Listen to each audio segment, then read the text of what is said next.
ভারতে ধরা পড়ল কনি ফয়সাল পুলিশের হাতে। এখন সাংবাদিককে প্রশ্ন করলো যে হাদিকে কারা মারছে। সেই প্রশ্ন উত্তর দিল সে যে হাদিকে মারছে বিএনপি আর জামাত শিবির। আর পরবর্তী একটা কথা বলছে জামাত শিবির জঙ্গলি বাস। ভিডিও দেখে যান আর ভিডিও দ্রুত শেয়ার করে দেন।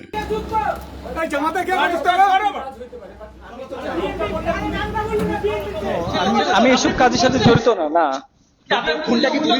নো, এটা জামাত বিএনপির একটা চাল হতে পারে। এটা তো আমি জানি না, অ্যাকচুয়ালি আমি জানি না।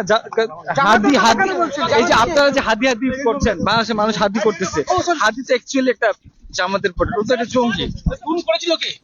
আমি করিনি। হ্যাঁ, আমি ছিলাম।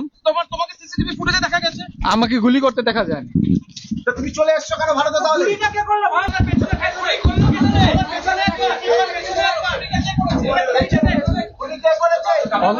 অন দ্য স্পটে আমি ছিলাম না।